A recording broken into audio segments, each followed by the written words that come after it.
Hello, everyone, and welcome back to another wonderful edition of 411 with West Texas Rehab. I've got a wonderful guest with me today. How are you, ma'am? I'm doing great, thank you. Wonderful. Well, go ahead and introduce yourself to the folks.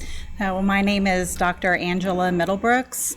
I am an audiologist at West Texas Rehab Center here in San Angelo. Wonderful. So let's just start kind of at the beginning. For someone who doesn't know what an audiologist does, Yes. how do you explain that? So an audiologist is someone who specializes in diagnosis of hearing disorders, hearing loss, of course, and also specializes in non-surgical treatment of those disorders. Okay, so again, non-surgery. We're not doing the surgery in the Right, not me. No. How funny. Well, yeah, because I think that's probably one of the misconceptions, right? Is that it's that we're you're just surgeons in there. Yeah. Yeah. No, we're not physicians. We're audiologists. Wonderful. Okay, so let's just get right to it because we talk about the wonderful services that Rehab offers, and there's so many. We could fill up so many weeks of how many services y'all offer, but specifically when it comes to audiology, what do y'all do in there? So we offer a wide variety of services for our community. We work with all age groups.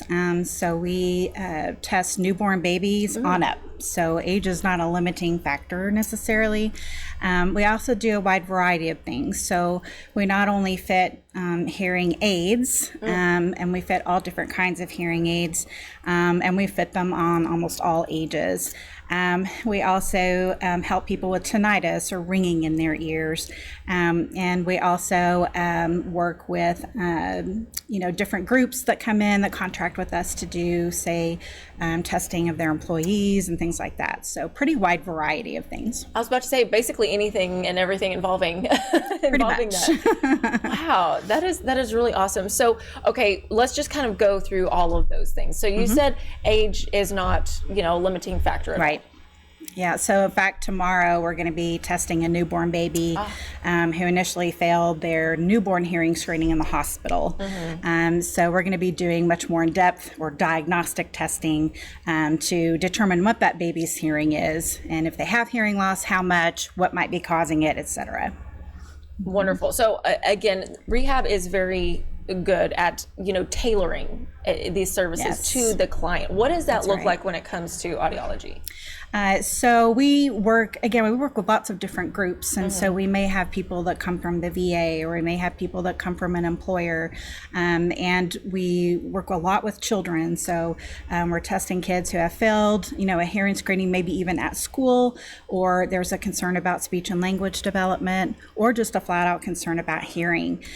So we work with lots of kids, but we also work with a lot of adults, of course, and adults of all different ages. Hearing loss does not discriminate based on age or backgrounds. So we work with everybody, literally.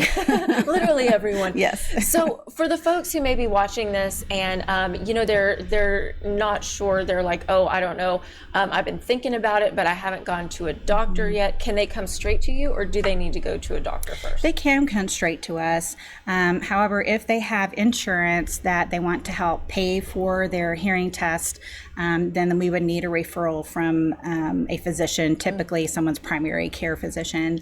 But you can also just walk right in off the street and schedule an appointment. So wonderful. Yeah, and we always talk about that's the patient's right to choose who they go to. Exactly. That's right. And the only thing is that if you don't have a referral, that would be a self-pay option. Right. That we can't bill insurance unless we have a referral.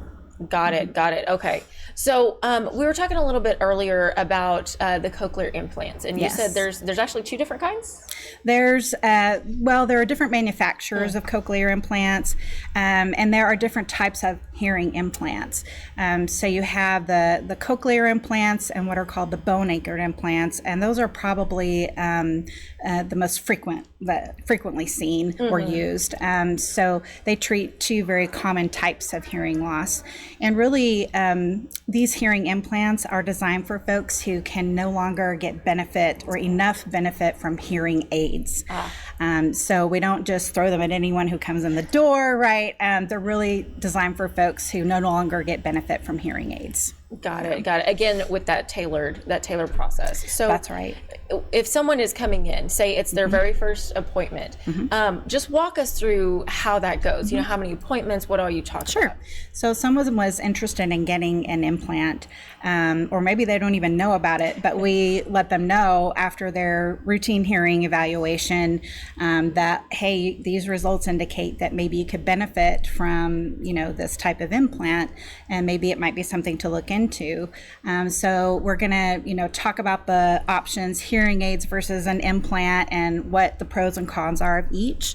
We'll give that person the option to pursue an implant or not. If they do want to find out if they are eligible for an implant, the first step would be to come back and see us for candidacy testing to determine if you're a candidate based on your hearing loss. Once we do that testing, and we do that in our clinic, that we can then say, okay, yeah, it looks like you are a candidate based on your hearing loss. The next step is to go see a surgeon to see if you are a medical candidate for that. So they might take a CT scan or an MRI of the ear. They might, or the hearing mechanism. They need to know about your other health issues or what medications you're on, because it is surgery, right? Yeah. It's general surgery. But many times it's, you know, one night stay at the hospital, and you're done the next day. And a couple of weeks later, we activate or turn the implant on, and you start hearing with it. So it is a process. Again, we don't take it lightly to do surgery on someone, but it can change people's lives, and so we want them to know about it. Oh, for sure. Yeah, and you mentioned, you know, this is a process, but y'all are with them through the entire thing. Yes. And we have some good news that, you know, historically, we have not had anyone locally to do the surgery here in San Angelo. Oh. There was a brief period several years ago where we had a physician who did one cochlear implant surgery here in San Angelo, but unfortunately he left after that. So we have to, you know, refer people to a surgeon in a major city like San Antonio or Austin, Dallas, Fort Worth, Lubbock. And that travel can create a burden for some people. Yeah. So I've had many a person say, I know I'm not going to do it then because I can't drive that far. I don't have anyone to stay with, and I can't afford to, you know, stay in the hotel or something like that. So we now have a surgeon up in Abilene at ENT Specialist of Abilene. His name is Dr. Jackson Jordan. And so he is doing cochlear implants there, as well as the bone anchored implants, or BAHA as we call it. So we're really excited about him joining up there. That Abilene's a whole lot closer. Yes, absolutely. And Rehab of Abilene is, or West Texas Rehab is also working with Dr. Jordan. So yeah. Okay. We're really excited. Yeah, that is exciting. Yeah. That is big news because, like we said, Abilene's a whole lot closer. And you'll have a facility there in Abilene as well, Arizona. That's right. Yeah. So even folks in Abilene, if they are interested, they can, you know, let Rehab know, or of course also ENT Specialists of Abilene know. So yeah, but here in San Angelo, as far as I know, West Texas Rehab is the only place that does cochlear implants at this time. And I think that's true of bone anchored implants as well, at least for now. So yeah, we would just want to get the word out that, hey, we're doing this. Yeah, they're doing it, folks. They're doing it. And you've got an expert here to guide you through the whole process. That's right.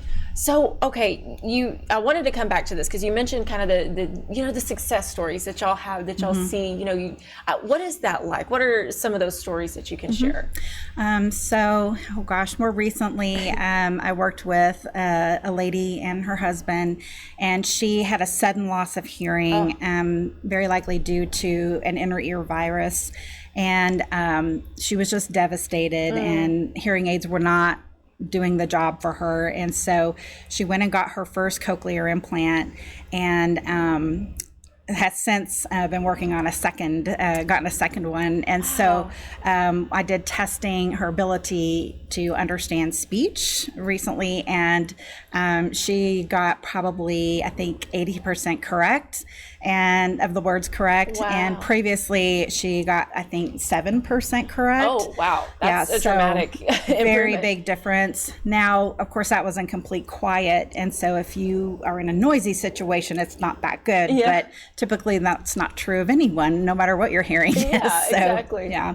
And then I've worked with patients, like I have a patient who was well into her 80s and had worn hearing aids all her life and got a cochlear implant and has just done fabulously with it. So, and interestingly, she has a few siblings who also have cochlear implants. Oh. So, but it wasn't until she was in her 80s that she got the implant and has done really well with it. So, Wow. So it's never too late. it's never too late. That's right. So I'm glad you brought that up, because, that kind of I guess after, we see the before and then the after. Y'all are working with them after the surgery too. Yeah, we really are there through the whole process. Yeah. So we do the candidacy testing. We might be the ones that say, hey, you're a potential candidate for this. This may change your life, and then of course, we work with the surgeon's office.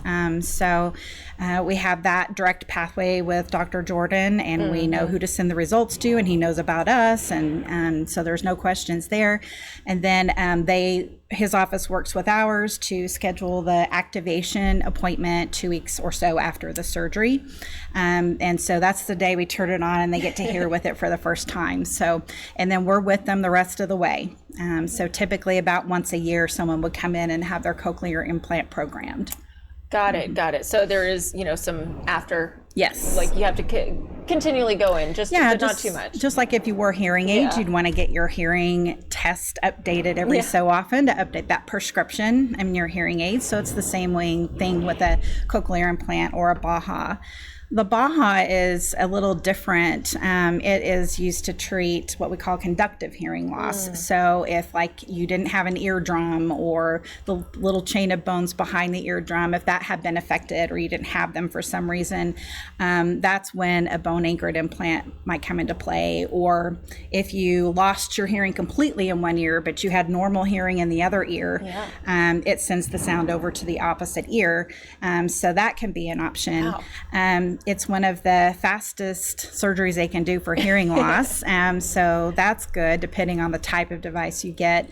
But in fact, my husband has 2 BAHAs, one for each ear. So I know them well, and we do program those in our clinics. So we try to offer as much as we can for our community here.